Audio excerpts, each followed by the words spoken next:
Bienvenidos a esta tarde.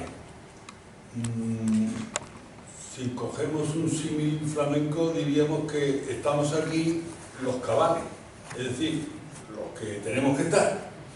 No somos muchos, pero somos los cabales.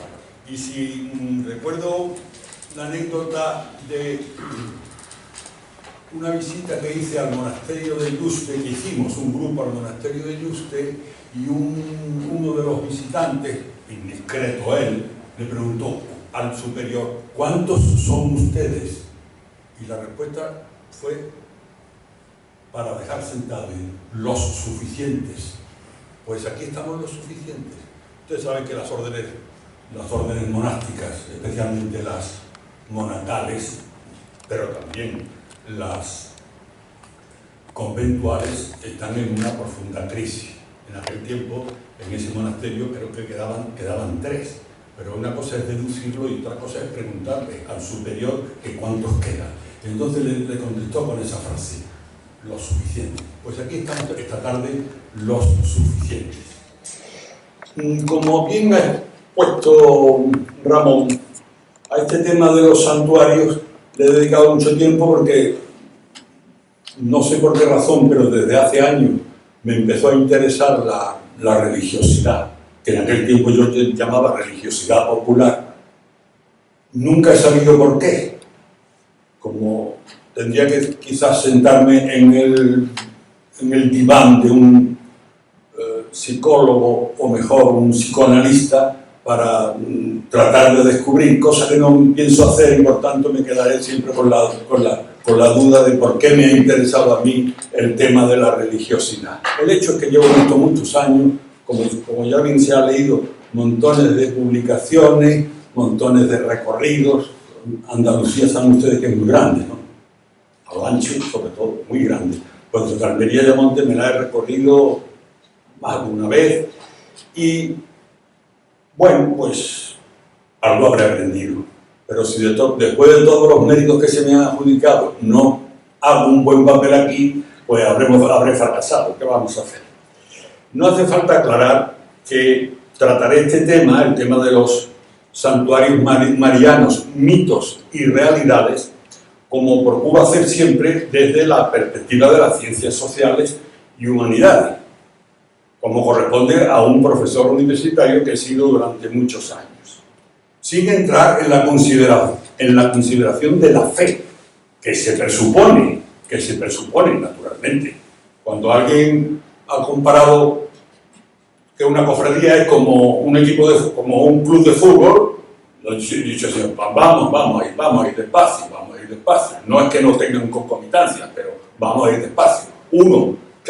Uno presupone la trascendencia, presupone la fe, presupone los seres sagrados y el campo de fútbol. Bueno, en el Betis hubo una etapa en que no sé cómo se llamaba aquel presidente, que prácticamente lo deificaron, porque yo le oí decir a uno: eres mi padre, me has dado más que mi padre, un miembro de este equipo. Pero bueno, no es lo mismo, porque si no existiera la fe, no existirían los santuarios, no existiría la creencia de un pueblo en seres sagrados. En este caso, seres sagrados femeninos, porque son santuarios marianos. Ello implica tener en cuenta las razones económicas, las razones geográficas, culturales, sociales y religiosas que han hecho prevalecer que desde hace siglos se rinde culto a determinadas imágenes de María en santuarios rurales. Yo no voy a hablar hoy de los santuarios urbanos, que también hay algunos y que se consideran verdaderos santuarios, porque eso tiene otras complejidades. Como sin duda surgirán dudas, estoy dispuesto a contestar a vuestras preguntas cuando terminemos, si los organizadores y la dirección de la biblioteca nos lo permiten. Bien, pues voy a pasar a la siguiente diapositiva.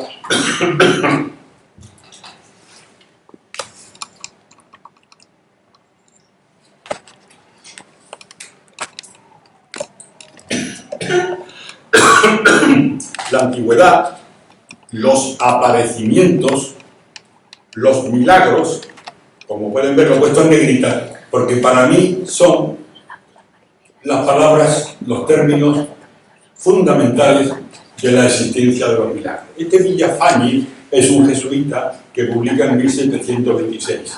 He de advertirles que lo mismo que existen una colección relativamente grande a lo largo de los siglos hasta la actualidad de santuarios marianos, no existen, sin embargo, corpus de santuarios con advocaciones de Cristo. No es que no existan algunos santuarios dedicados a Cristo, pero se ve que los religiosos, la mayor parte de los autores eran religiosos, no vieron en lo de los Cristos, primero porque no son tantos.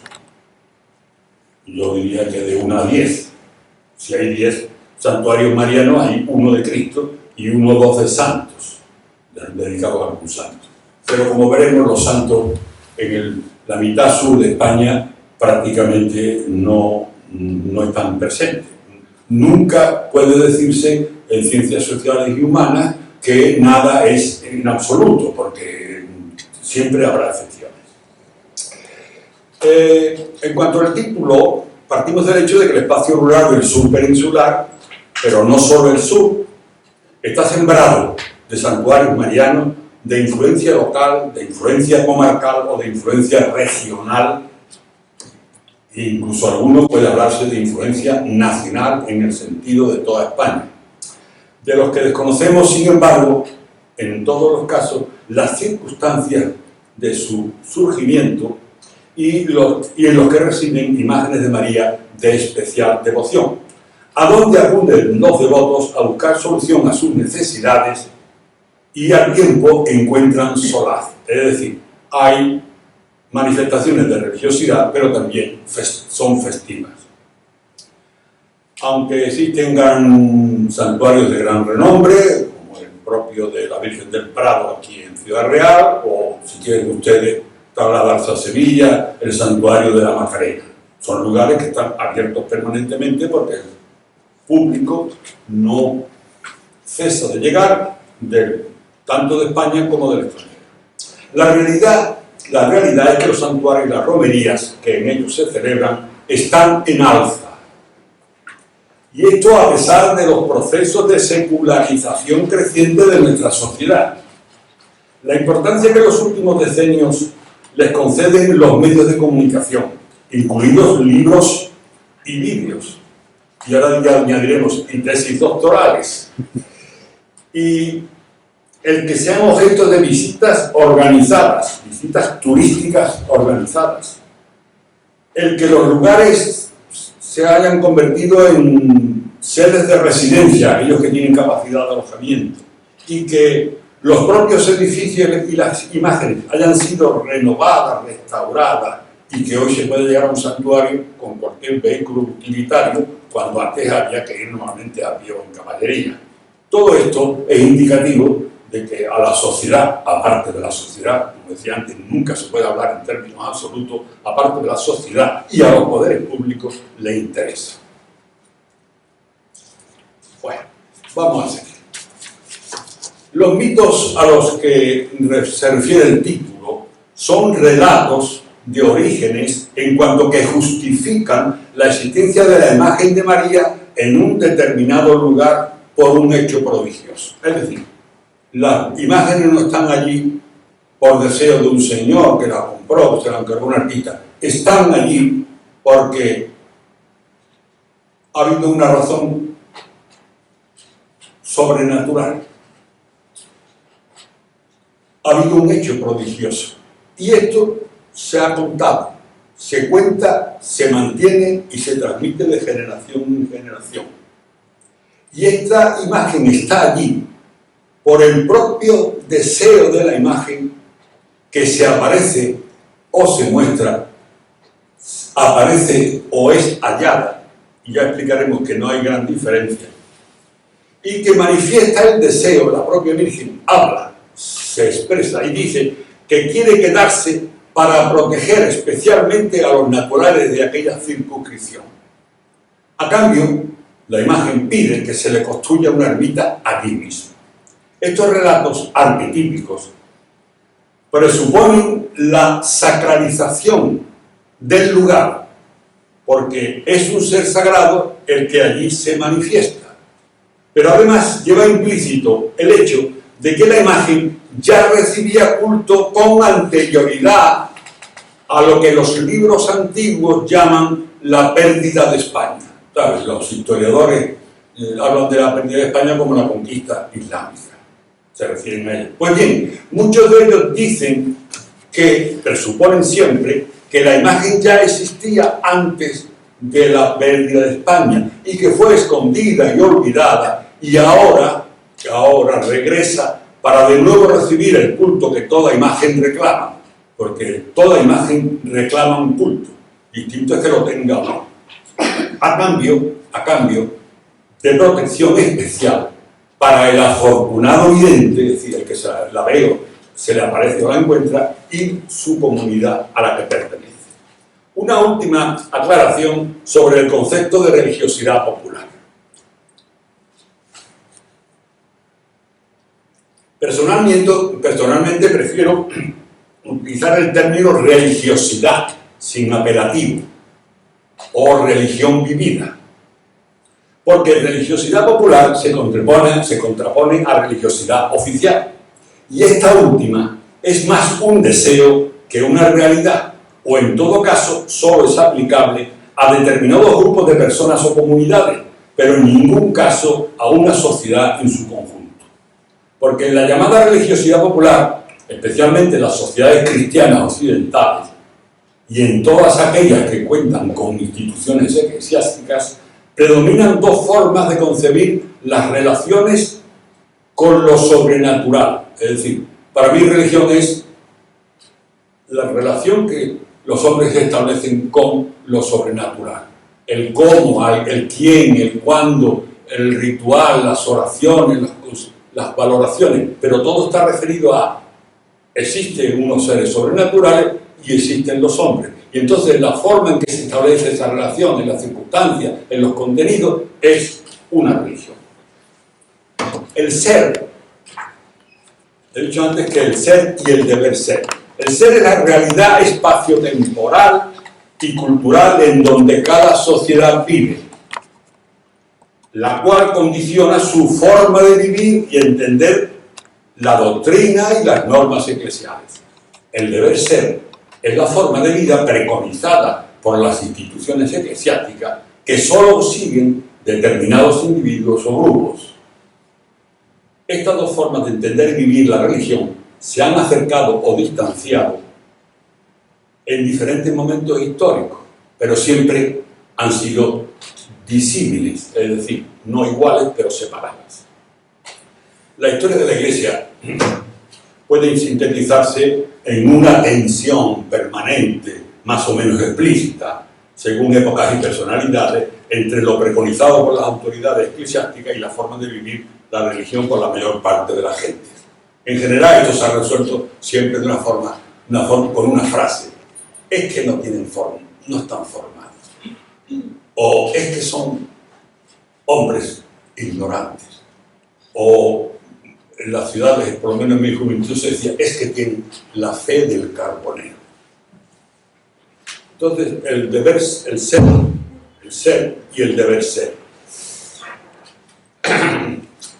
Es verdad, como he dicho, que en algunas etapas de la historia se han acercado más, se acercan menos. Si leen ustedes el libro del Buen Amor, de la Cipreste de Ita, a veces se escandalizan por cosas que se dicen en un libro que es de un clérigo y que habla de lo sagrado, y nos escandalizamos porque nuestra moral, mi moral de hace 30 años, que no es la de ahora, claro, que no es la de ahora. Yo también he cambiado, y porque las razones, la sociedad cambia. Pero en general ha habido una situación de tolerancia por parte de quien tenía el poder, que es la jerarquía eclesiástica, o de disimulo. Y entonces se ha dicho, son supercherías, son ignorancias, pero no atentan contra el dogma. Y sobre todo, eso lo añado yo, pero no atentan contra la autoridad, que es lo más importante, según yo creo. Es verdad que en algunas épocas eso se dirimía en un campo de batalla.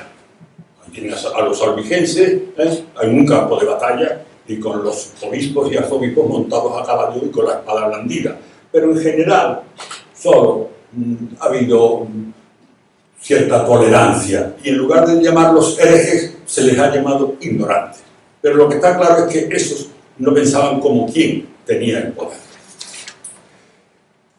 A título de ejemplo, la relación que establece el común de la gente con María, el tipo de relación es la de un ser divino. No estoy diciendo Dios ni diosa, digo un ser divino y destino último de sus oraciones. ¿Sí?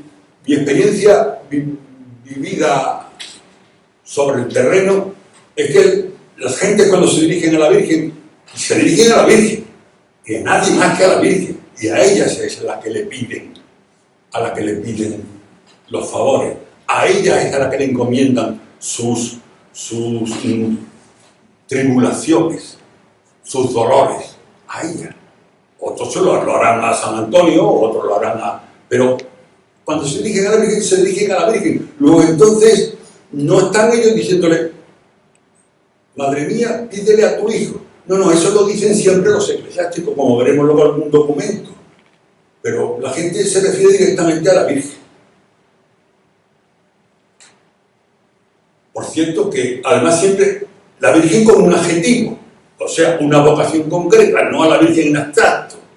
Yo tengo la experiencia de oír muchas homilías en las romerías muy importantes y los obispos siempre hablan de la Virgen, la Santísima Virgen, la Virgen, pero los que están abajo siempre hablan de la Virgen de los Remedios, la Virgen del Prado, la Virgen del Socorro. Y ellos le rezan a la Virgen del Socorro o a la del Prado, no a la Virgen en abstracto, que lleva implícito. Ya no vamos a entrar en esa problemática porque pudiera ser compleja. El común de las personas, por ejemplo, considera milagro ciertas acciones extraordinarias que sin embargo no son aceptadas por las instituciones eclesiásticas. La gente habla por los milagros con toda tranquilidad.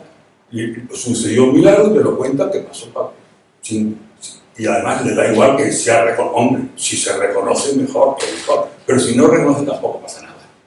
Pues bien, vamos a la religiosidad de los santuarios. Perdón, tengo que pasar esto. Ahí está el esquema que voy a tratar de seguir, lleguemos donde lleguemos. Vamos a ver.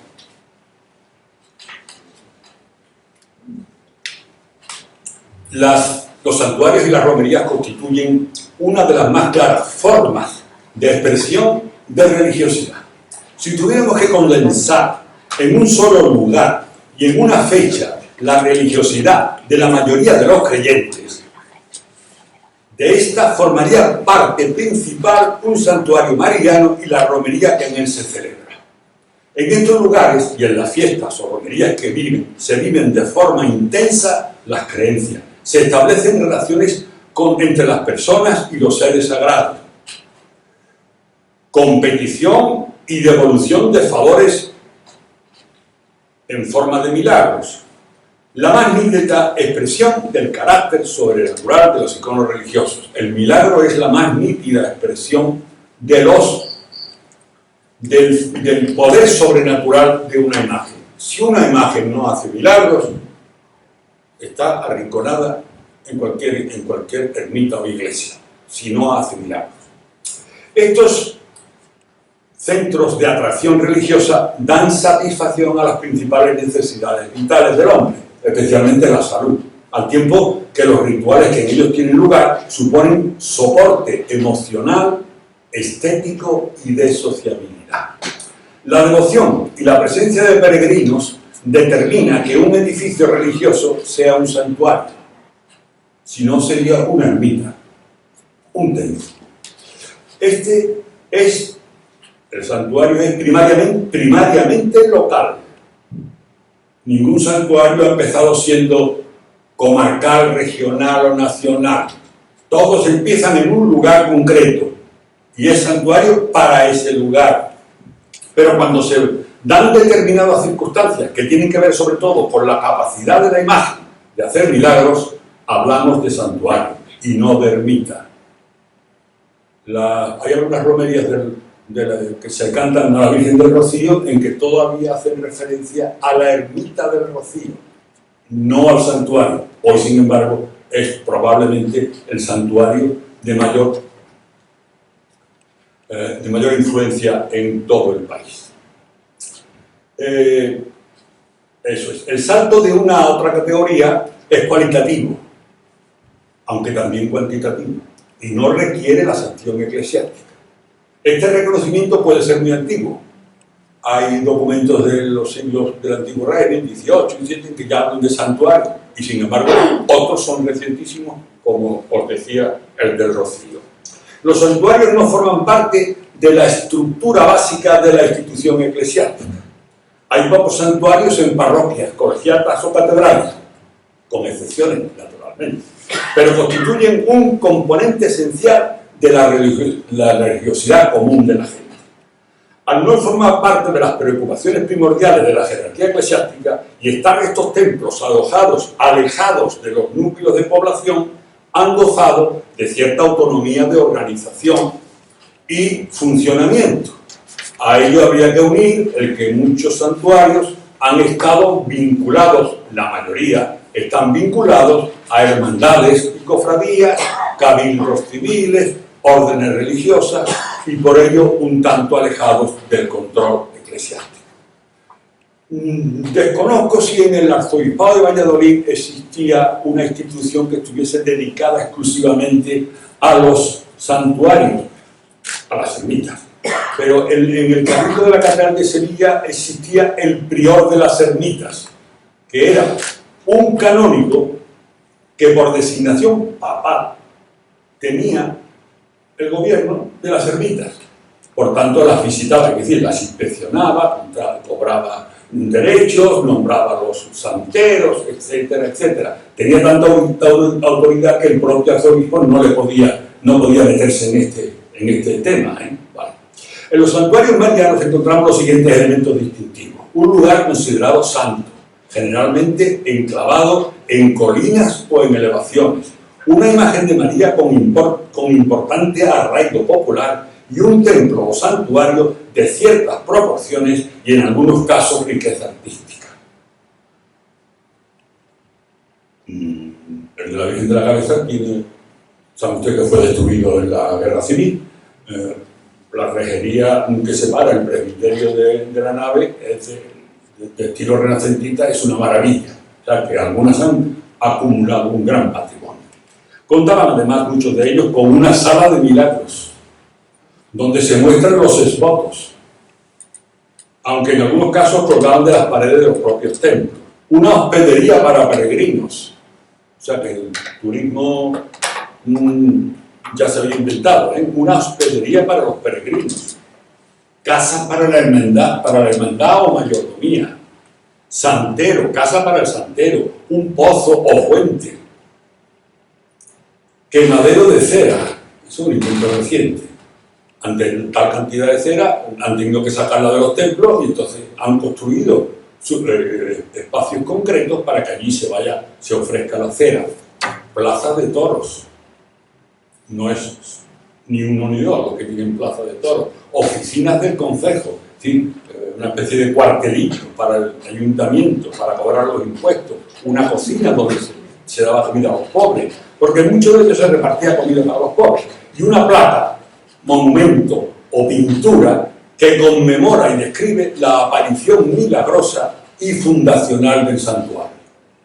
Cuando la hermandad matriz, es decir, cuando una hermandad crece tanto y le surgen hijos o filiales, existen también casas para esta.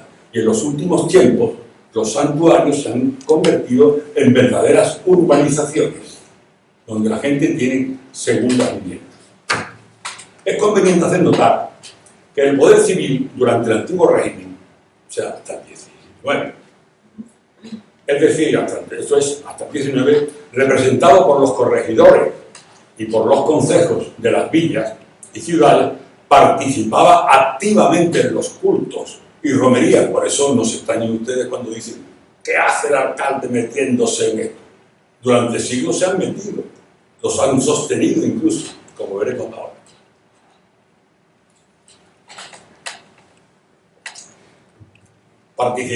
Participaban activamente en los cultos y las romerías, pues eran incluso los patronos. Patrono significa que tenían la potestad y la obligación de mantenerlos, es decir, protectores de las imágenes y de los santuarios.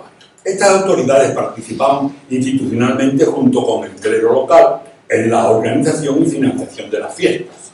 Mantenían el orden de las romerías y cobraban las tasas que se recogían en las ferias que acompañaban estas fiestas religiosas. Es decir, junto a las romerías generalmente se montaba un mercado de forma habitual. En algunas localidades se conservan todavía estas tradiciones que nos pueden parecer extemporáneas, pero que son del gusto de los conservacionistas. En los últimos decenios, las autoridades locales han continuado distinguiendo a las imágenes de mayor devoción con declaraciones de alcaldesas perpetuas y otros honores, uniéndolo así a los que ya gozaban, como el fajín y bastón de general, que tantas imágenes de María tienen donado por algún general del ejército. Asimismo, la jerarquía eclesiástica se hace presente cada año en las grandes romerías y en otras con ocasión de aniversarios, celebraciones, coronaciones canónicas y jubileos. En la segunda mitad del siglo XX y lo que llevamos del XXI, se ha producido un gran florecimiento de los santuarios, al tiempo que ha aumentado la secularización de la sociedad, hecho innegable. Esta paradoja, crecen los santuarios y crece la secularidad. ¿Cómo es esto posible? Esta paradoja puede explicarse por varias razones. Primero, por la consideración de que las romerías no son solo manifestación religiosa, sino también cultural e identitaria. Recordemos que los santuarios son primariamente un fenómeno local, por tanto, la identificación de la población con ese símbolo religioso es total. B. Este renacimiento ha sido incentivado por las comunidades autónomas y los ayuntamientos democráticos. C. Como reacción al proceso de globalización que ha llevado a una fuerte reafirmación de lo cultural, de la cultura local. Cuando algo se ve en peligro es cuando más se defiende. Entonces, la gente han vuelto sobre lo suyo, sobre lo propio, cuando ven que todo se va perdiendo. C, como D, por la exacerbación en las últimas décadas de lo lúdico y festivo, correlato del desarrollo económico que ha permitido que parte de los ingresos se dediquen a gastos suntuarios. E, por la actitud tolerante de la jerarquía y el clero hacia estas celebraciones que solo hace unas décadas estaban rigurosamente prohibidas en algunas diócesis. Y F, por la intervención de ciertas oligarquías que con su influencia, su poder e influencia, han relanzado ciertas romerías y consecuentemente las han modificado. Hace pocos días se celebró un congreso en Málaga de hermandades de Semana Santa y vino un legado pontificio y en nombre del Papa pues, dio un gran apoyo a lo que se viene llamando religiosidad popular. Pero he de decirles que esto no ha sido siempre así. Que yo ya, con la edad que tengo, he vivido cambios totalmente prohibidos. El cardenal Segura no quería curas en el Rocío. El cardenal Segura era el arzobispo de Sevilla. Y el Rocío Almonte estaba en el arzobispado de Sevilla, puesto que no existía el obispado de Huelva. Pues bien, prohibía taxativamente y además usaba todavía, porque era costumbre todavía antigua, de la excomunión. Lanzaba la excomunión sobre esto. O sea, que quiero decir que las cosas van cambiando. Cambiando no quiere decir ni mejor ni peor, cambiando. Aunque el carácter popular de los santuarios es incuestionable, pues es el común de la gente la que hace que un santuario no sea una simple ermita, porque ermitas hay muchas. Y la romería es una gran manifestación de religiosidad. No puede desdeñarse, sin embargo, la presencia e influencia de las élites, siendo en algunos casos decisivas en el mantenimiento y renacimiento de ciertas romerías. Esta idea acabo de decirla. Estas élites locales y foráneas han estado siempre presentes. En ellas, como se demuestra en el cuadro que representa la romería de la Virgen de la Cabeza en el siglo XVII. Esto me va a permitir parar un poquito para que yo... Vamos. Bueno, ya no digo más, pero este es un cuadro del siglo XVII que representa a la romería de la Virgen de la Cabeza, una de las más famosas de España. En aquel tiempo, Felipe Cervantes y López de Vega se hicieron escoperillas de ella. Dice, no hay día más grande que el día de la romería. Entonces, pero lo que voy a decirles para que no liarme mucho, es esto. Es decir, vean ahí, no tengo que comentar. Eso, les retrotraigo esto para que vean... No, perdón, a la izquierda. Pueden ver cómo... ¿Me has dicho el delantero? Ya, sí, está. Vean aquí que... primero ven aquí que llevan a la Virgen, ¿verdad? Pero ven aquí, este grupo de personas y los que están detrás. Verán que tienen varas en las manos, varas altas. Verán que van vestidos como caballeros, que las señoras van lujosamente engalanadas. Quiere decir que las élites siempre estuvieron aquí, siempre estuvieron presentes. Y esto es un documento del 17. Es decir, las romerías son populares, pero allí nos faltan. Claro, salvo cuando en épocas de verdadero enconamiento y se les agredía o se les insultaba y dejarían de ir, pero eso ha ocurrido muy pocas veces en la historia. Bien, continúo entonces con lo anterior y vamos a volver a donde estábamos. Bueno, ahora vamos a dejarlo ahí. Esto es. Este cuadro, las élites locales y foráneas, como este cuadro que acabamos de ver. Pero a veces su presencia incluso ha modificado el desarrollo de las mismas e impulsado su renacimiento en los casos que había recaída. Bien, ahora vamos a pasar al punto 2, que es los hechos históricos, cristianización del sur peninsular.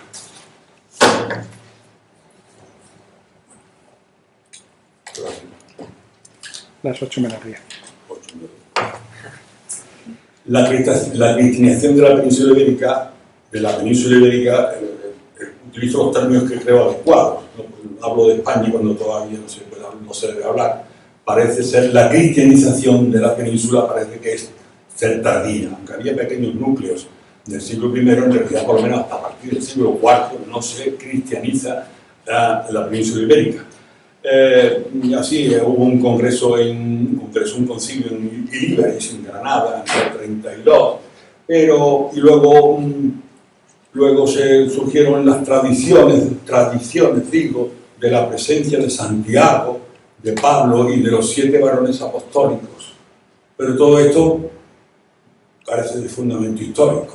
Eso son tradiciones legendarias, pero no hay como dice la gente, no hay ni un solo papel que demuestre ni que Santiago, ni Pablo, ni por supuesto Pedro, que algunos también lo incluyen, ni los llamados 7 varones apostólicos estuvieron nunca en la península ibérica. Aunque es posible que María recibiera culto en época visigoda y mozárabe, es durante la conquista cristiana de Al-Ándalus. Saben ustedes que Al-Ándalus es toda la península que era musulmana. Por tanto, Al-Ándalus no tiene una frontera concreta. Va bajando más bien. Aunque es posible que María recibiera culto en la época visigoda y mozárabe durante la conquista cristiana de Al-Ándalus en el siglo XIII y posteriores, cuando el marianismo imperante en Europa se generaliza en los reinos peninsulares, los reinos castellanos, leoneses. Y buena prueba de ello son los repertorios de milagros de Gonzalo de Berceo y de Alfonso Díaz de Sabio. Por otra parte, existían desde tiempos medievales grandes santuarios, cuya devoción se había extendido por los reinos de Castilla y de la corona de Castilla y de Aragón, como fueron los del Pilar de Zaragoza, en la que la Virgen se habría aparecido en carne mortal, custodiada actualmente y desde hace siglos por el cabildo de la catedral. Existe el monasterio, santuario de Guadalupe, en el arzobispado de Toledo, regentado durante siglos por los jerónimos, por los monjes jerónimos, y posteriormente hasta la actualidad por los franciscanos. El santuario monasterio de Montserrat, regido por los benedictinos. El de la Peña de Francia, regido por los dominicos, en Extremadura, en Salamanca, perdón. El de la Madre de Dios del Sagrario en la Catedral de Toledo, y el del Puig de Valencia en la ciudad de Valencia. Sobre la importancia de estos santuarios no hay duda. Es decir, todos los que se refieren a los santuarios marianos, en primer lugar, citan a estos. Antes de empezar a hablar de los santuarios que ellos vayan a hablar, citan estos porque son los primeros. Y como les he ido indicando, quien los han regido o gobernado, aparecen ya las órdenes mendicantes y las órdenes monacales. Una fuente primaria de vital interés para detectar las ermitas y los santuarios marianos que ya gozaban de fama, puesto que son los propios testigos los que informaban, son las famosas relaciones topográficas de Felipe II, que esta región afortunadamente las conserva, las provincias de esta región las conservan casi en su totalidad.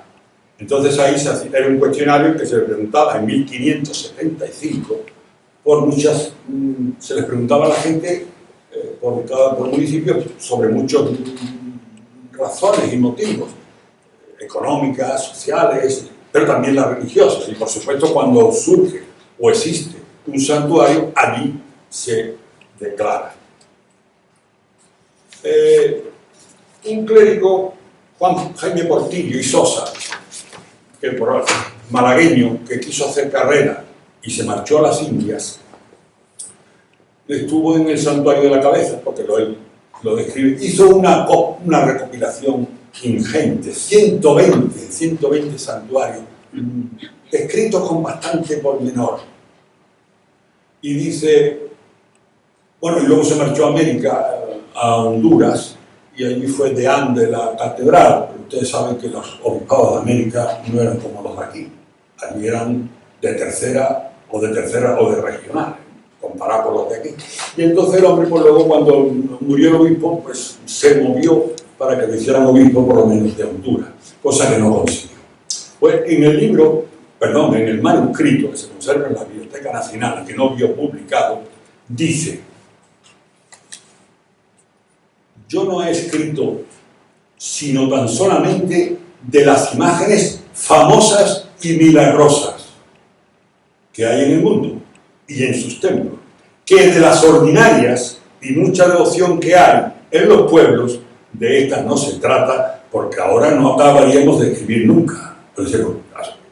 Él está justificando porque están puestas unas 120 y no miles. Porque dicen, claro, que aunque sean milagrosas y tal, pero que tienen que ser famosas. Otro tanto hizo el franciscano Fray Felipe de Santiago, un fraile del convento de la Rábida, que he ido descubriendo cómo no era un manuscrito, pero en realidad está formado por pliegos, y yo he deducido que son los pliegos que retiraban los frailes cuando tenían que ir a predicar. Saben ustedes que los conventos, una de sus funciones, los frailes eran los más viajeros del mundo, estaban siempre saliendo y entrando.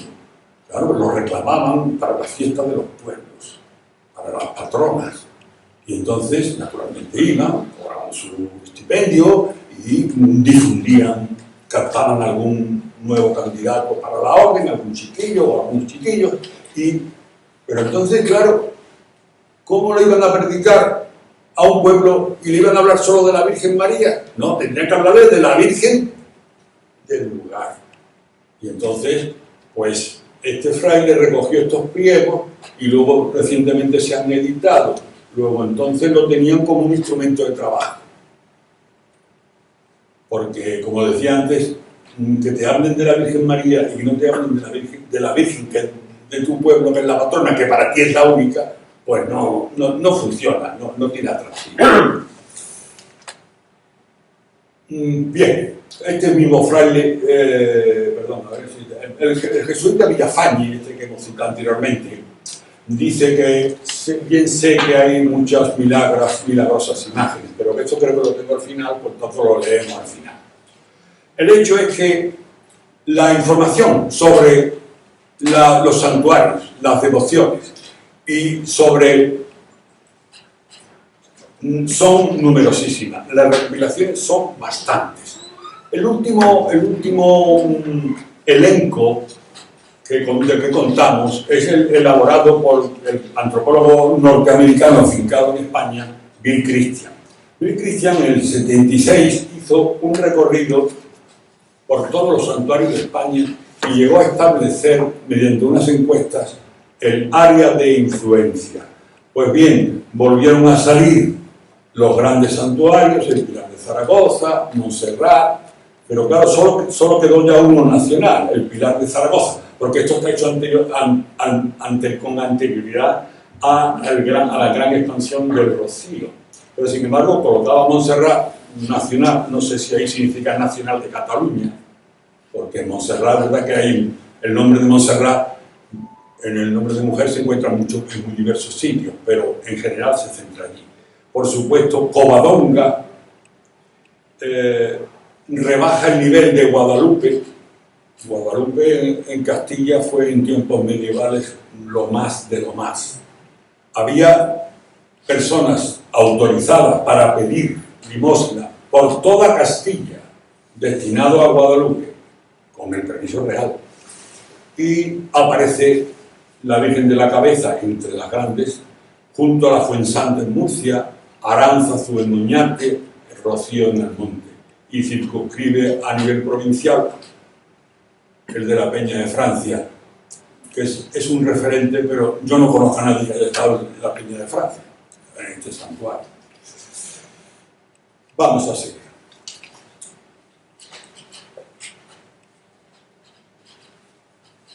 Los santuarios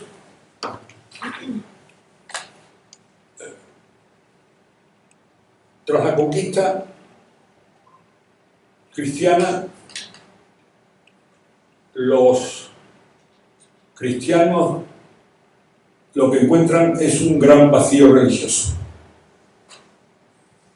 Lo de los mudéjares, es verdad que no se puede dar el mismo valor a todo el periodo de la presencia musulmana. Y es verdad también que durante el califato, el principio del califato, hubo tolerancia. Y en las ciudades convivían cristianos y musulmanes, los cristianos naturalmente relegados a un segundo plano, pero luego ya con la presencia de los almohades, que duró tiempo, y de los almoravides, ya ahí las pruebas son que desapareció todo rastro de iglesia cristiana en la España musulmana, en Al-Ándalus. De forma que cuando Fernando III pasa y se mete en el Guadalquivir, ya no encuentra iglesias, ya no encuentra imágenes de María. Por tanto, se encuentra un vacío. Y esta creo que es una de las razones por las que el sur peninsular es más mariano que el norte peninsular. Porque es que en el norte existían ermitas, y no es que no exista la devoción a María, y no existan el santuario, pero no en la proporción, en la cantidad y en la intensidad. Y entonces las ermitas estaban dedicadas a los santos más diversos. Saben ustedes que hay cantidad de nombres que incluso nos producen a veces cierta gracia, ¿no? Por los raros que nos suenan. Entonces, ante ese vacío, se va llenando con la devoción que en ese momento prima, que predomina sobre todo, con imágenes de María. Y así las leyendas, las que de la que la imagen patrona de esta ciudad también goza, de que la llevaba y la traía el rey de un lado a otro. Incluso allí se dice que Fernando III la llevaba en el arzón del caballo. Guerrear con la Virgen delante no creo que sea muy funcional, ¿no? Pero bueno, en todo caso hay una leyenda de que los reyes iban prácticamente repartiendo imágenes por cualquier sitio, cada vez que lo conquistaban. Y así, por ejemplo, en Sevilla, la Virgen de Barne dice que la donó el propio Fernando III, todas estas cosas. Pero el hecho es que la devoción de María se implanta porque hay un vacío muy grande. Y no es que no haya ermitas de otros seres sagrados, pero predominantemente son de María. Pero, más le digo, algunas que eran de santos con el tiempo han cambiado a ser centros de devoción de la Virgen María. Porque hay algún antropólogo que defiende que es más permanente el lugar, lo que el historiador de las religiones llama hierofanías. Hay lugares sagrados, lugares donde lo sagrado parece que se presenta, está siempre presente. Y entonces, las ermitas muchas veces han tenido a lo largo de los siglos distintas advocaciones, distintos seres sagrados a los que se le ha dado culto. Y en algunos casos, la propia imagen ha cambiado de nombre.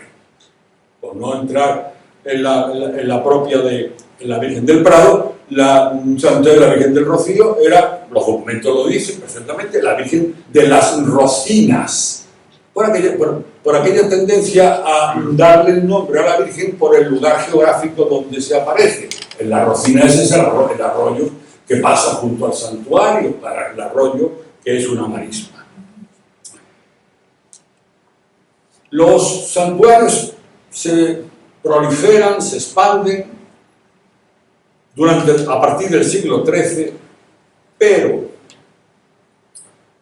es a partir del siglo XVI y hasta el XVIII cuando las autoridades eclesiásticas que controlan los enclaves sagrados ponen por escrito la historia de los niños.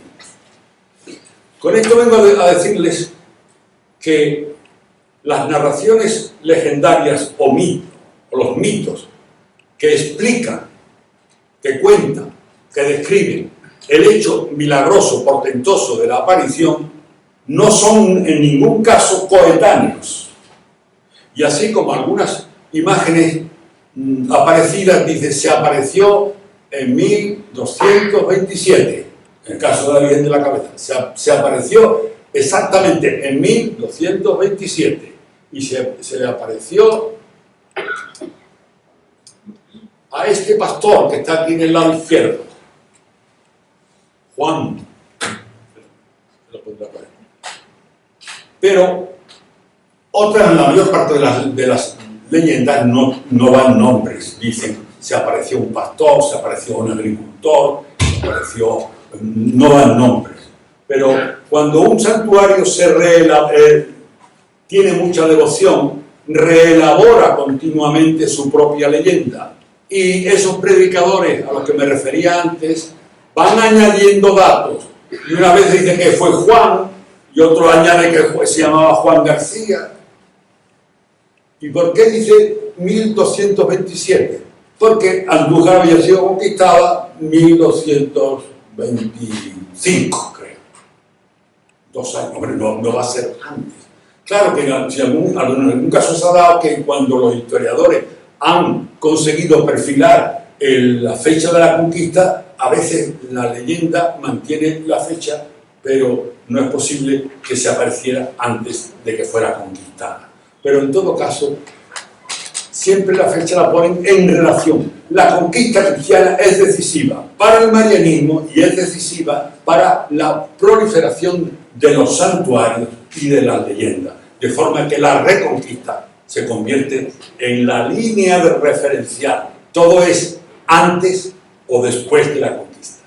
La Virgen se ocultó, la Virgen se la enterró, la Virgen se le metió en el pozo antes de la conquista. Y como los cristianos tuvieron que huir muy rápidamente, cosa que los textos no confirman, la mayor parte de la población no se movió de su sitio, con los musulmanes, no se movió de su sitio.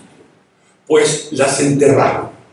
Y entonces, ahora, pasados los siglos XIII, XIV, la Virgen se aparece. La Virgen se aparece, y ahora explico esto, o se la encuentra. ¿Cómo se aparece? Pues con el signo de la aparición es siempre el fuerte, el resplandor. Pero otras veces los pastores andan un poco torpes y la Virgen tiene que dar señas, y entonces toca una campana que no existe, o que no hay ningún hombre que la toque, o se oyen unos ruidos, es decir, se manifiesta. Entonces el pastor busca y encuentra. Curiosamente, nunca dicen estas leyendas la naturaleza de la aparición. He dicho antes, a propio intento, que la Virgen del Pilar, dicen los textos, que se aparece en carne mortal. Que no es una aparición, no, en carne mortal. O sea, que la que se apareció, según los textos, allí en el Pilar, era una mujer, la Virgen María, porque vivía todavía cuando se le apareció. En Granada hubo otro intento también de aparición en carne mortal, pero no pasó a mayores, se ha quedado por ahí. Pero sin embargo, lo que no entran los textos en aclarar nunca cuál es la naturaleza del ser aparecido. En algunos casos dicen que el cazador la confundió, vio una muñequita y la metió en el zurrón, se la llevó a su casa, sus niños jugaron con ella, desaparecía. En otros casos, una imagen, pero nunca aclaran esos resplandores a qué son debidos. Está claro que están utilizando los términos propios de lo sagrado, pero no entran, porque saben ustedes que este terreno es muy resbaladizo, hablar y escribir, poner por escrito la naturaleza del ser aparecido, porque la Inquisición, saben ustedes, a partir de los Reyes Católicos, estaba allí, bueno, y en Aragón, antes de los Reyes Católicos. Y cualquier desliz de este tipo podía tener graves consecuencias. Mientras que las leyendas dicen que se aparece, la Virgen se puede aparecer donde quiera y cuando quiera, y que emite resplandores, natural, como siempre, cualquier ser sagrado se manifiesta con luz. Por tanto, pero sin embargo ya acerca de la naturaleza. El hecho es que en cada ermita, que luego se convierte en santuario, existe una imagen de María. He de decirles que estas imágenes suelen ser estilísticamente góticas, renacentistas, alguna barroca, y generalmente de pequeño tamaño. Y quizá algunas inclinadas, porque creo que el marfil obliga a que la imagen por el colmillo, ¿verdad? Por el marfil. Entonces, estas imágenes, la más pequeña que conozco tiene 11 centímetros. En Villaverde del Río, 11 centímetros. Hombre, que con la peana, con el vestido, con la saya y todo eso consiguen que sea así, pero que la imagen es así, muy pequeña. No importa mucho el tamaño para la devoción, ni el tamaño, ni la belleza, esos elementos no son fundamentales. El hecho es que no tenemos ninguna relación coetánea ningún texto coetáneo de estas apariciones. Estos textos siempre han sido escritos a posteriori. Posteriori quiere decir en torno del 16-17. Que se han puesto por escrito, que luego, cada vez que se habla de la Virgen, de esta Virgen, se acude al texto ya escrito, manuscrito o impreso, y que así se mantiene hasta nuestros días. Si ustedes hacen la prueba que yo he hecho, de meterse en la página web de cualquiera de las vírgenes de cierto renombre, verán cómo allí aparece, lo primero, la leyenda de aparición. Algo tendrá cuando dicen, no, esto ya no va con los tiempos. Quiere decir que los devotos de estas imágenes se comportan como si fuera cierto. Como si, estoy diciendo. No es que lo crean a pie juntillas, porque tontos y la gente piensa. Pero se comportan como si el relato fuera verídico, fuese real. Pero como les digo, no hay ninguna prueba. Con posterioridad intervienen los notarios. Saben ustedes que los notarios firman cualquier cosa. Yo no sé si hay ninguno, pero firman muchas cosas que, con tal de que lo diga alguien, ya eso es suficiente. Pero siempre a posteriori. O si se copia un documento o se hace una copia, un notario. Bien, pero los documentos son siempre a posteriori. Eso creo que yo creo que he contribuido a esclarecer este hecho. O sea, que nunca las narraciones son coetáneas. Que pongan ustedes 200, 300 años posterior. En algunos casos 100 y pico de años posterior. Bueno, ya me he metido en el tema. En cuanto, sin embargo, la valoración de las imágenes, diríamos que de María, podríamos establecer dos categorías: las aparecidas y las construidas, fabricadas o hechas por el hombre. Las aparecidas son otra cosa, naturalmente.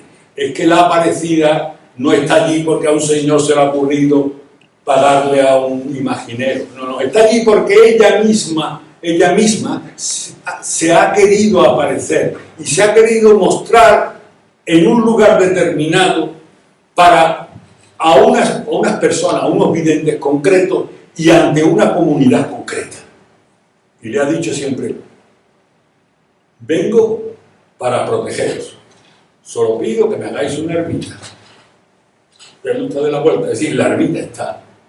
Porque en el fondo, lo que pretenden los que escriben estas narraciones es racionalizar, es decir, darle una coherencia. Porque se pueden creer muchas cosas, pero lo que no se puede creer en una cosa y la contraria, o en una cosa que no tiene cierto fundamento. ¿Quiénes son los que frecuentan el campo? ¿Quiénes son los que están habitualmente en el campo? Los pastores, los cazadores. Esos están en el campo. Pues entonces se le aparece a ellos. Por cierto, lo de la aparición a niñas es una cosa de Lourdes para acá, digo de Fátima para acá, antes no. Pero va en la misma línea, porque los seres sagrados, en este caso María, pero los seres sagrados en general, utilizan a los animales muchas veces, a seres irracionales, para manifestar su deseo.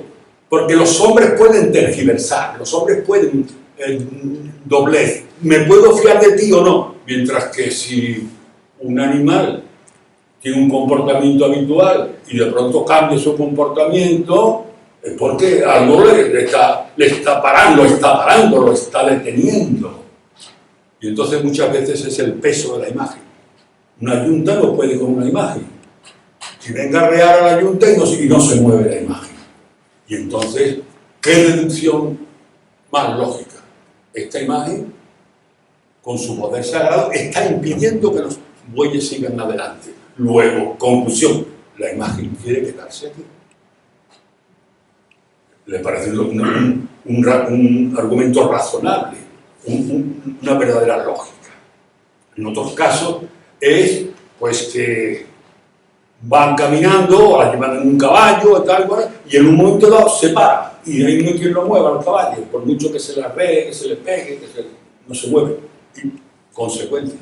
O, lo que es muy frecuente, que ante el asombro que muestra el vidente, este hombre sencillo, hombre, no se le aparece tampoco a mujeres, históricamente.